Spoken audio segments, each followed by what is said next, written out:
الرجيم. بسم الله الرحمن الرحيم. يثبت الله الذين آمنوا بالقول الثابت في الحياة الدنيا وفي الآخرة ويضل الله الظالمين ويفعل الله ما يشاء. ألم تر إلى الذين بدلوا نعمة الله كفرا وأحلوا قومهم دار البوار جهنم يصلونها وبئس القرار وجعلوا لله أندادا ليضلوا عن سبيله قل تمتعوا فإن مصيركم إلى النار. قل لعبادي الذين آمنوا يقيموا الصلاة وينفقوا مما رزقناهم سرا وعلانية من قبل أن يأتي يوم لا بيع فيه ولا خلال. الله الذي خلق السماوات والأرض وأنزل من السماء ماء فأخرج به من الثمرات رزقا لكم وسخر لكم الفلك لتجري في البحر بأمره وسخر لكم الأنهار وسخر لكم الشمس والقمر دائبين وسخر لكم الليل والنهار وآتاكم من كل ما سألتموه وإن تعدوا نعمة الله لا تحصوها إن الإنسان لظلوم كفار.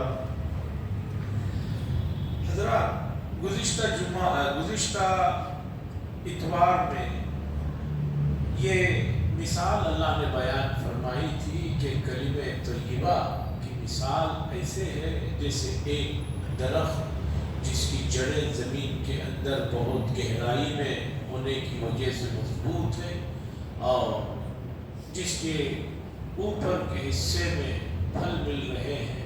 اسی طرح کلمہ طیبہ ہے، ایمان ہے کہ اس کی جڑیں مضبوط ہیں اور نیک اعمال جو ایمان کی شاخیں ہیں، 70 سے زیادہ ایمان کی شاخیں ہیں. حدیث میں بتایا گیا پہلے نمبر پر لا الہ الا اللہ ہے اور ایمان کی آخری درجے کی شاخ یہ ہے کہ راستے میں گری پڑی چیز جو تکلیف دینے والی ہے کسی کو اسے ہٹا دینا، یہ بھی صدقہ ہے اور ایمان کی شاخ. دیکھیے کچھ چیزیں ہوتی ہیں وہ کتنی بھی مکمل ہو اس میں سے ایک چیز کم ہے تو وہ ادھوری. تو امت کو سمجھنا چاہیے کہ ایمان جو مطلوب ہے وہ تمام چیزوں کے ساتھ مطلوب ہے. ایک آدمی عقائد میں تو مضبوط ہے، عبادات میں نہیں، عبادات میں ہے تو معاملات میں نہیں، معاملات میں ہے تو معاشرت میں نہیں، معاشرت میں ہے تو اخلاقیات میں نہیں. ایسے نہیں ہوگا. مثلا یہ عمارت تعمیر بنایا آدمی، پوری چیزیں رہیں اور لائٹ نہ رہے تو بھی ناقص. پوری چیزیں رہ کر کہیں ایک جگہ داغ دھبا رہے وہ بھی جو ہے اس کی خوبصورتی کو متاثر کرنے والی چیز ہے. تو کلمے کی مثال اللہ نے بیان کی. اب سنیے اللہ کیا فرماتے ہیں. یثبت اللہ الذین آمنوا، اللہ تبارک و تعالی ثابت قدم رکھتے ہیں، جمائے رکھتے ہیں ان لوگوں کو قول ثابت کے ساتھ دنیا کی زندگی میں بھی اور آخرت کی زندگی میں بھی. کلمہ طیبہ پر جو آدمی جم جاتا ہے توحید پر تو پھر اب وہ توحید کو کسی بھی حال میں نہیں چھوڑتا اور جو اس توحید پر قائم رہتا ہے، کلمے پر قائم رہتا ہے، اللہ تعالیٰ آخرت میں بھی ثبات عطا فرما، آخرت میں جماؤ عطا کرتے ہیں. مفسرین نے اس کی تفسیر میں لکھا ہے کہ انتقال کے بعد قبر میں جو سوال جواب ہوتا ہے اس میں اللہ تبارک و تعالیٰ اس کی مدد فرماتے ہیں اور فرشتوں کو وہ صحیح جواب دیتا ہے کہ میرا رب اللہ ہے اور میرا دین اسلام ہے اور ایک شخص محمد الرسول اللہ صلی اللہ علیہ وسلم ہے جن کی جھلک مجھے دکھائی گی. اور حدیث میں یہ بھی ہے آدمی جیسے جیتا ہے ویسے مرتا ہے اور جیسے مرتا ہے ویسے ہی اٹھایا جاتا ہے. مثال کے طور پر ایک آدمی زندگی میں کلمے پر کوئی محنت نہیں کی تو بہت مشکل ہے کہ کلمے پر خاتمہ ہو، اور خدا نخواستہ کلمے پر خاتمہ نہیں ہوا تو اٹھے گا بھی ویسے ہی جیسے پریشان حال اٹھے گا۔ حدیث میں ہے حج کے موسم میں مینا میں یا عرفات میں ایک حاجی صاحب اونٹ سے گر گئے، ایک صحابی شہید انتقال ہو گئے، اونٹ سے گرے انتقال ہو گئے، تو رسول اللہ صلی اللہ علیہ وسلم نے فرمایا اسی احرام میں ان کی تدفین کرو، اس لیے کہ قیامت کے دن جب یہ اٹھیں گے تو لبیک پڑھتے ہوئے اٹھیں۔ اسی طرح شہداء غیر غسل کے انہیں خون کے کپڑوں میں میت کو جو ہے تدفین کا حکم ہے، چونکہ وہ اسی حالت میں اٹھے۔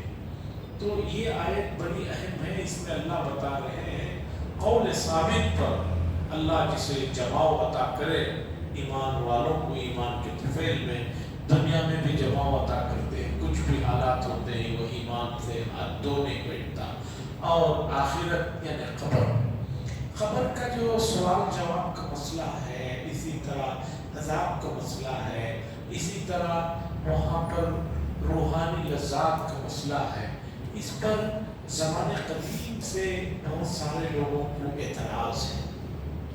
لوگ کہتے ہیں کہ بھئی ہم قبر میں دیکھتے ہیں مردہ ویسے ہی لیٹا ہوا ہے، اسے کچھ بھی نہیں ہو رہا ہے، اس کے ہڈیاں ختم ہو گئی، وہاں کیا ہو رہا ہے؟ قبر میں ہم کھودتے ہیں، پھر دوسرے آدمی اسی قبر میں تدفین کرتے ہیں، کہاں ہو رہا ہے؟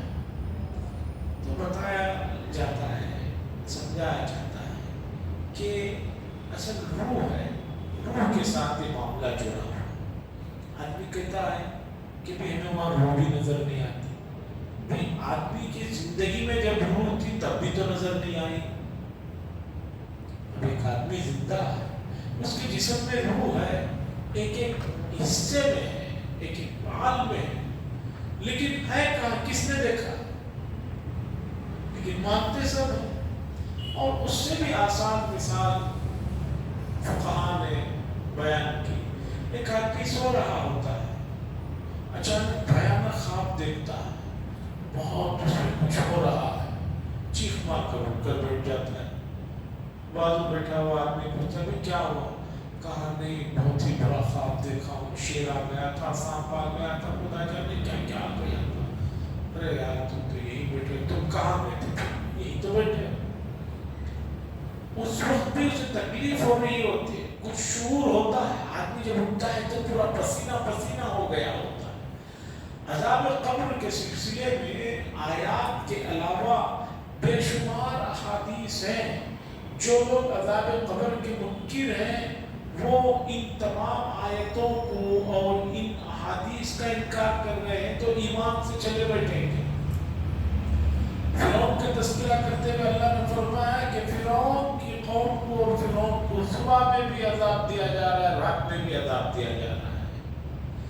ہاں یہ کیفیات، یہ جو حقیقتیں ہیں، اسے آدمی بعض مرتبہ سمجھنا چاہے تو نہیں سمجھ میں آتی، لیکن جب آپ نے نبی اکرم صلی اللہ علیہ وسلم کو نبی مان لیا اور قرآن کو اللہ کا کلام آپ نے مان لیا، تو اب اس میں جو باتیں ہیں اسے ماننے میں کیا پریشانی؟ بھئی آپ یا تو قرآن کو مان رہے ہیں یا نہیں مان رہے، مان رہے ہیں تو قرآن نے جو کہا اسے مانیے، اور نہیں مانتے تو پھر یہ وہی ہوا جو یہودیوں کا حال ہے کہ میں کچھ چیزوں پر ایمان لا رہے ہیں، کچھ چیزوں پر نہیں ہے۔ عذاب قبر پر بہت سے ملحدین اب اس وقت دنیا میں کسی بھی مذہب کو نہیں ماننے کا ایک فیشن چل پڑا ہوا ہے، جسے ہم لوگ یہاں کمیونسٹ کہتے ہیں، جن کو جو ہے ملحد کہتے ہیں عربی میں، وہ کہتے ہیں کہ ہم کسی بھی مذہب کو نہیں مانتے۔ اب ان کی تعداد دن بدن بڑھتی جا رہی ہے دنیا میں، اس لیے کہ مذہب میں، ہر مذہب میں کچھ نہ کچھ چیزیں ناپسندیدہ ہیں، اور آدمی کو چیزیں چھوڑنا اس کے لیے مشکل ہے، آدمی کو چیز چھوڑنا مشکل ہے، اور وہ کہتا ہے کہ یہ چیز کی وجہ سے یہ پریشانی آ رہی ہے نا، اس لیے میں مذہبی کو نہیں مانتا۔ اب ان کی تعداد جو ہے ہمارے ملک میں بھی اور پوری دنیا میں بھی بڑھتی جا رہی ہے۔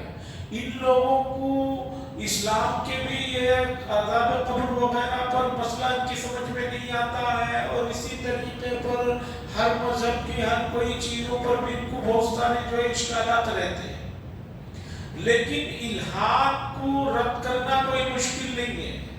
مذہب کا جو انکار کر رہے ہیں ان کو اللہ کے تصور اور عقیدے پر لانا کوئی مشکل کام نہیں ہے، بس ان کو بٹھا کر سلیقے سے، قرینے سے، تہذیب سے سمجھانا ہے کہ کوئی چیز جب آٹومیٹک خود نہیں ہوتی ہے، اسے بنانا پڑتا ہے، اس کے پیچھے جو ہے نگرانی کرنی پڑتی ہے۔